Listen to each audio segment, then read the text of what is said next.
아, 요게 김건희 쌤께서 계속 또 좋은 논문 또 추천해 주셔서 또 저랑 제가 관심 있는 분야하고 또 좀 가까운 거라서 요거를 준비했습니다.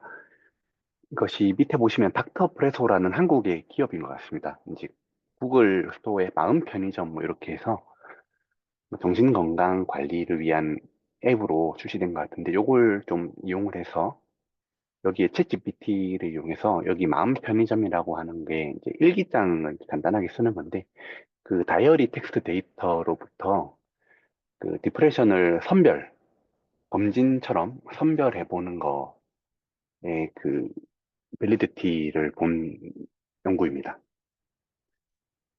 음, 서론에서는 일단 두 번째 줄 보시면 사실 기존의 우울증을 진단하는 과정이 일단 스크리닝 툴로서 그 설문 도구들 PHQ-9이 가장 유명할 것이고 또 CSD 이런 설문 문항 풀게 하고 하는데 이게 주관적인 환자의 자기 보고니까 좀 주관적일 수가 있고 어, 또 사람들마다 좀 다르게 반응할 수도 있고 하는데 그런 단점이 있고 또 요즘에는 이제 뭐 스마트폰이 발달하고 웨어러블 디바이스도 발달하고 해서 좀 더 일상생활에 밀접한 데이터 수집을 통해서 디프레션을 특정할 수 있지 않을까 이런 내용이 있습니다. 그래서 여기서 이제 이콜로지컬 모멘터리 어세스먼트 생태 순간 평가라고 번역하는 내용인데 일상생활에서 뭐 데이터를 일기 같은 걸 써가지고 그거를 이제 진단에 사용한다 이런 개념이고 그리고 AI는 구체적으로 챗 GPT입니다. GPT 3.5, 4.0을 이용해서 그 다이어리 텍스트를 보겠다는 겁니다. 그래서 밑에 보시면 이 논문에 나와 있는 그림인데 사용자가 그 스마트폰에 그 아까 마음 편의점 그 앱을 다운받아서 거기에 일기를 쓰면 그거를 챗 GPT가 한번 걸러가지고 원래는 이게 진단 목적은 아니고 원래 사용하는 거는 그 AI가 정신과 전문의한테 뭔가 그 내용을 좀 일기장에 대한 내용을 좀 가공하고 그 요약해서 또 주고 그때 권고안을 만들어 줍니다. 그럼 권고안을 바로 그 사용자한테 주는 게 아니고 정신과 전문의가 한번 봐가지고 거기서 좀 더 인지행동 치료나 서포티브 케어의 측면에서 좀 발전시켜가지고 그 답변을 이제 환자의 일기장 앱에다가 쏴주는 뭐 이런 저런 권고안을 주는 형태인데 그게 이제 이 앱의 원래 목적이고 이제 이 연구에선 특별히 동의서를 더 받아서 그 챗GPT가 그 일기장 데이터를 받았을 때 그걸 가지고 진단을 한번 해보는 그런 식으로 진행된 것 같습니다. 그래서 목적은 이제 다이어리, 일상생활에서 일기장을 가지고 디프레션 한번 해보자 거고, GPT를 가지고 해봤다는 거. 그래서 이제 기존에 뭐 비슷한 연구들이 있긴 하지만 그래도 가장 자연어에 가깝고 일상생활에 쓰는 언어에 가까운 일기장을 가지고 한번 시도해봤다는 데 의의가 있다고 이렇게 밝히고 있습니다. 이 실제 앱의 형태인데 한번 구글 스토어에서 제가 본 건데요. 오른쪽에 마음 일기장이라고 되어 있는 여기서 그 앱을 그 일기장을 작성할 수 있게 만들어 놓은 것 같습니다. 그래서 2022년도에 진행된 것이고 91명의 참가자를 온라인으로 모았는데 내용을 들여다보면 그 진단된 환자를 모은 건 아닌 것 같고 일반인을 모은 것 같습니다. 일반인을 모았는데 그 이 어플리케이션의 뭐 파일럿 테스트, 그 베타 테스트 정도로 일단 광고를 해서 모집한 것 같고 대신에 이렇게 연구용으로 데이터가 쓰일 것이다라는 별도의 동의서를 받아가지고 진행을 한 것 같습니다. 그리고 91명의 그 참가자로부터 대략 그 일주일 정도 매일 일기장을 썼다고 해서 곱하기 7을 하면 한 500, 한 600 정도 나올 텐데, 매일 달력을 그 일기를 입력하지 못했을 거니까 한 4, 5일 정도 그 참가자 한 명당 4, 5일 정도 입력을 해서 428개의 다이어리가 생성이 됐습니다. 그리고 이런 연구를 저도 비슷한 걸 지금 디자인하고 있는데 제일 문제점은 매일 일기를 쓴다는 것 자체가 굉장히 어려운 데이터 수집이고 그래서 여기서는 3만 원을 줬다고 합니다. 근데 이게 또 요거 디자인하다 보면 문제가 생기는 것이 3만 원을 받기 위해서 거짓으로 일기장을 쓰는 경우도 있고 의미 없는 뭐 크크크 같은 거를 뭐 7일 정도 쓸 수도 있기 때문에 이거를 매일 중만 아니고 일주일 동안 다 완성하고 그리고 완성 후에 그 피드백 그 왜 그 평가 설문 같은 것도 좀 잘 작성하면 그제서야 3만 원 준다고 이렇게 고지를 한 것 같아요. 그래서 음, 앱 사용의 순응도를 좀 최대한 올려보려고 한 게 있는 것 같습니다. 그래서 한 번 더 이 내용을 좀 자세히 설명드리면 일단 참가자가 다이어리를 작성하면 AI가 그 다이어리 일기에 대한 일단 초안 권고안 정도를 만들어내고요. 그거를 정신과 전문의가 봐가지고 좀 수정을 합니다. 이제 인지행동 치료 관점에서 좀 더 전문적인 내용을 넣고 그거를 이제 참가자의 앱으로 쏴줍니다. 그래서 사실은 진단하는 단계에서는 이런 정신과 전문의가 뭐 이런 그 GPT의 초안을 뭐 수정하고 이런 것들은 사실은 관계가 없고 그 전에 이미 이제 GPT가 이 일기장 데이터를 들여다보는 그때 이제 진단이 이루어지는 것이고 그때 이제 이 연구의 뭐 성능 같은 것들이 판별 나는 거라서 어 그렇게 연구가 구성되어 있습니다. 사실은 뭐 이 환자 참가자분들한테 이런 그 권고안을 줘가지고 그분들이 좀 좋아지고 이런 것들은 이 연구의 그 포커스는 아니었습니다. 네.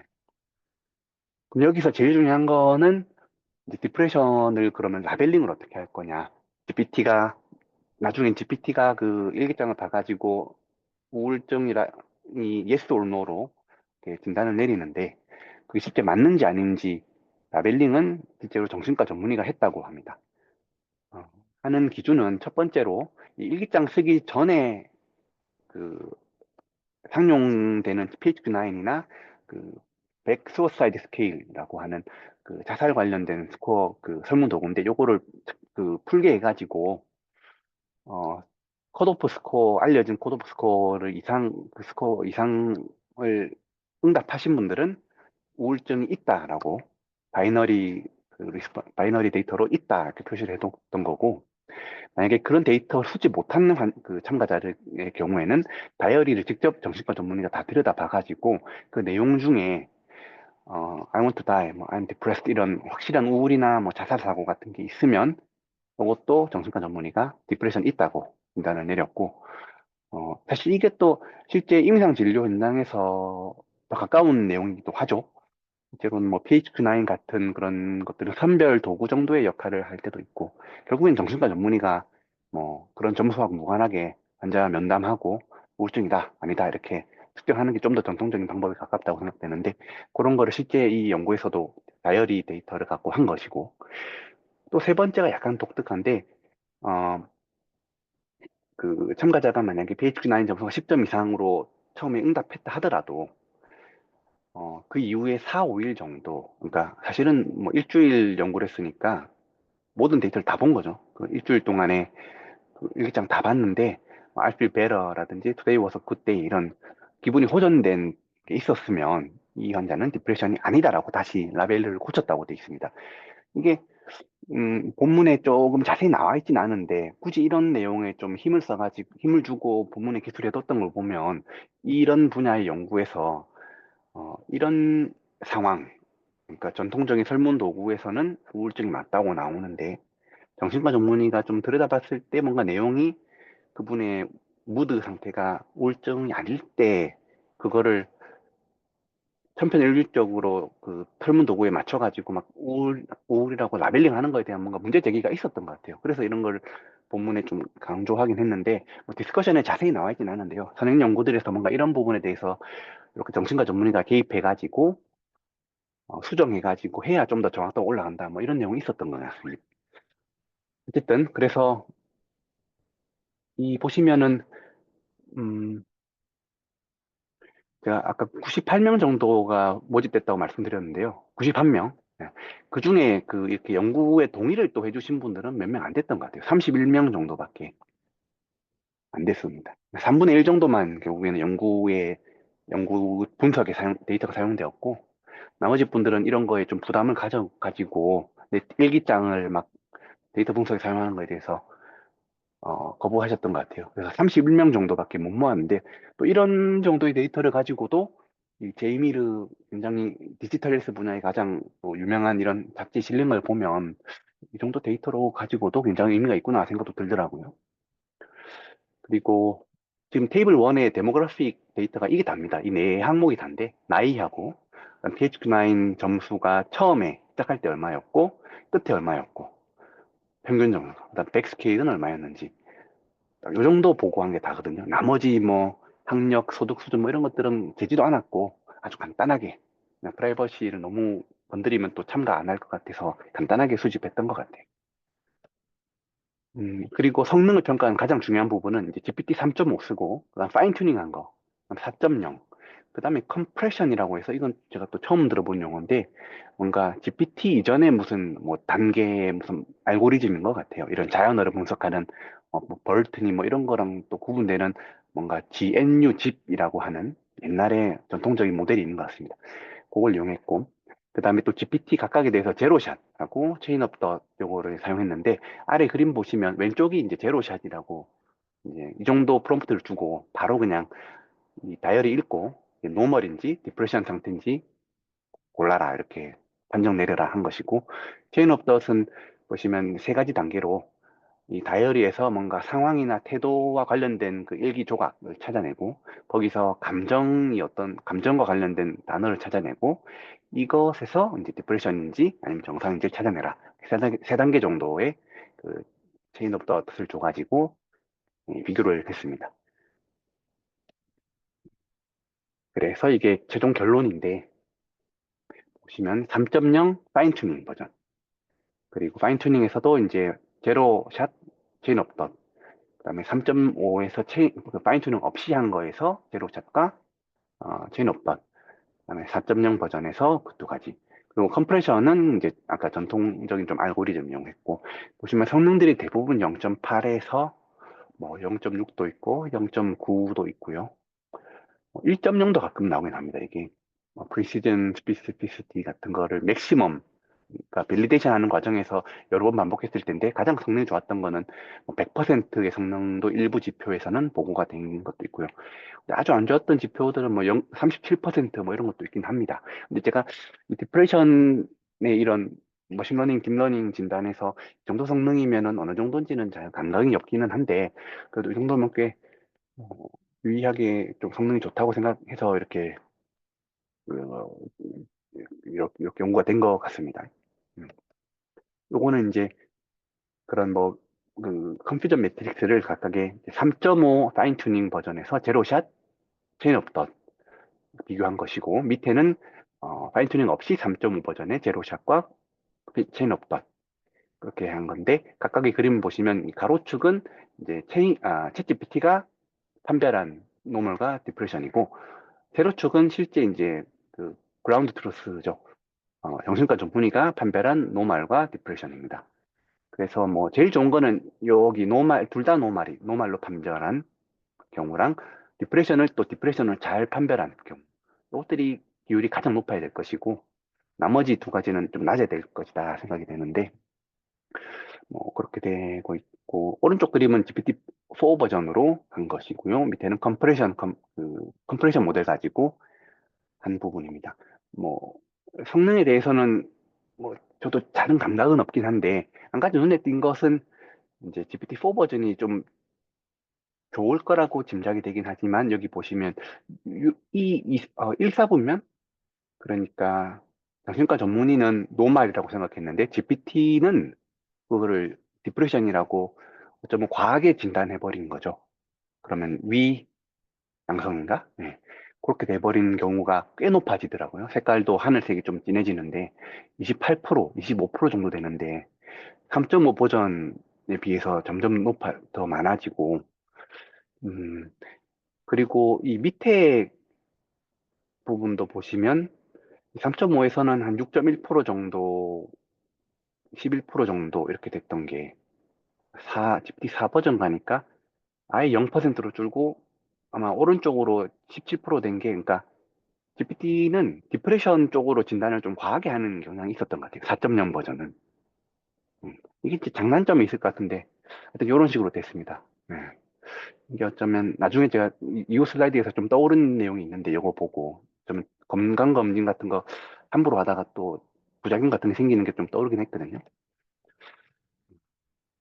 일단 이 논문에서 이제 리미테이션, 그 선행 연구의 리미테이션을 밝힌 게 뭐냐면은, 그러니까 우리 연구가 왜 좋냐면, 선행 연구들은 비슷한 컨셉을 한 게 있긴 한데, 보통은 자연어 자체, 문장 자체를 들여다본 건 아니고, 그런 자연어 속에서도 포지티브 월드나 네가티브 월드의 빈도수를 보통 계산해 가지고 디프레션을 좀 그 추정하는, 그래서 이런 네가티브 월드, 포지티브 월드들이 이제 프록시 마커 정도로만 해가지고 그 빈도를 보는 게 대부분이었다, 서명 연구들은.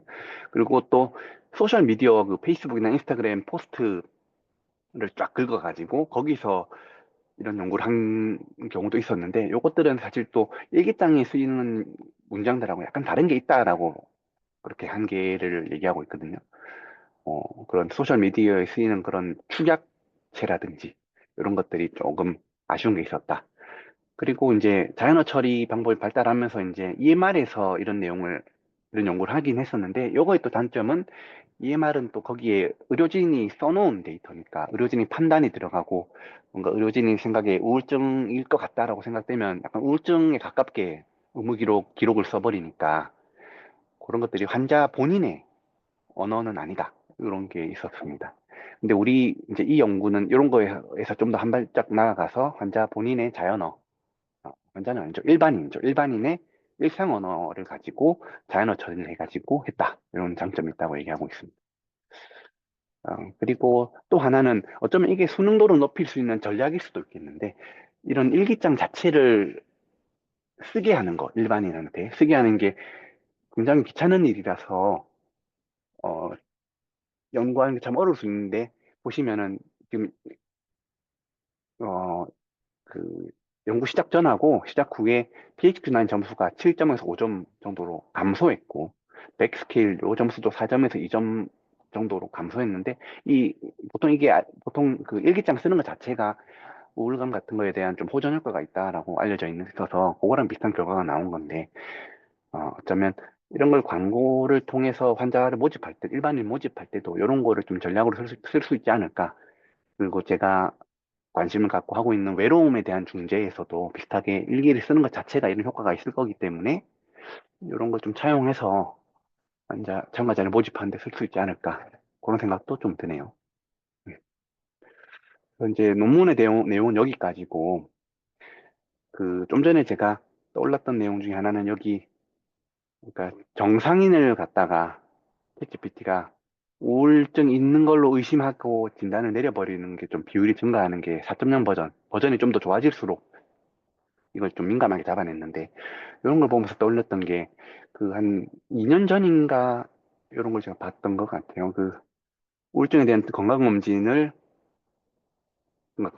항목에 우울증을 좀 강하게 좀 밀어넣자는 내용이 2023년 9월에 나왔었는데, 그 당시 이제 건강검진이 워낙 심해지고, 그 당시에도 온두용 외톨이, 뭐 고립 이런 문제가 많아지면서 그게 우울증으로 많이 그 질병의 버든이 심해지지 않냐 이런 얘기 있었었는데, 거기에 대한 2012년이라서 좀 그 이전 기사긴 한데, 또 우울증 정기 검진에 대한 그 반론도 많이 있었던 걸로 알고 있습니다. 이게 일반인들한테 우울증 검진을 해가지고 혹시라도 위양성이 나와버리면 그분들은 위양성을 씻어내기가 참 어렵고, 그 이후로는 몇 년 동안 나는 우울증인가 보다 생각하고 약을 먹는다든지, 뭐 낙인 효과, 스티그마 이런 것도 생기고 해서 부작용도 많이 있겠다, 이런 얘기 많이 있었거든요. 그래서 이게 우울증에 대한 챗GPT를 이용한 진단뿐만 아니고 다른 영역의 질환에서도 이런 챗GPT가 진단을 보조를 할 때 위양성을 혹시라도 내려버리면 그것이 의료 비용을 증가시키고, 정상인을 갖다가 또 치료의 영역으로 데려오고, 이게 좀 문제가 있을 수 있어서. 그리고 뭐 가령 뭐 자멸 검사, 대변 자멸 검사를 건강검진으로 해서 혹시라도 위양성이 나왔다 하더라도, 그거는 이제 대장 내시경을 실제 해가지고 뭐 용종도 없고 뭐 대장암도 아닌 것 같습니다. 이렇게 하면은 거기서 약간 벗어날 수 있을 텐데, 이 우울증은 약간 중간적인 거라서, 그 챗GPT가 한번 우울증이라고 내려버린 다음에, 뭐 정신건강의학과 전문의 선생님께서 아니라고 얘기한다고 해서, 그 대장 내시경에서 암 없습니다 얘기한 것만큼 확실하게 환자가 좀 안심하고, 이제, 아, 나는 우울증 아니다. 이렇게 생각하고 돌아갈 수 있을지, 그런 거에 대한 문제가 또 생길 것 같더라고요. 그런 생각도 하나 들었습니다. 네. 그다음 요거는 이제 제가 관심 있는 외로움, 고립에 대한 관련 내용인데 이게 한 달 전쯤부터 지하철에 지금 서울 지하철에 이렇게 붙어 있더라고요. 이제 외로움에 대해서 지금 서울시에서는 많은 걸 하려고 하고 있는데 24시간 전화도 하고 있고 그다음에 챗봇도 전화 못하는 분들 대상으로 챗봇으로 카카오톡 뭐 챗봇을 운영을 한다고 돼 있습니다. 그래서 한번 이런 챗봇 데이터에 이런 외로움과 관련된 자연어 발화라든지 텍스트들이 쌓이면 지금은 사실 진단을 어떻게 뭐 예리하게 한다 이런 것보다는 중재를 해보겠다에 초점이 맞춰져 있을 텐데 왜냐하면 진단 기준 자체가 없거든요. 외로움 이거는. 그래도 중재는 어떻게 해보려고 시도를 하는 건데 어쩌면 이렇게 데이터가 쌓이면 그 데이터를 잘 뭐 대학이나 대학병원에서 이 서울시 데이터에 접근을 해서 같이 연구를 하다 보면 외로움에 대한 진단이라든지 이런 것도 그 LLM 붙여서 해볼 수 있지 않을까 생각이 들긴 했습니다. 아, 요거 그래서 카톡 제가 오픈 채널 한번 추가해가지고 한번 물어봤거든요.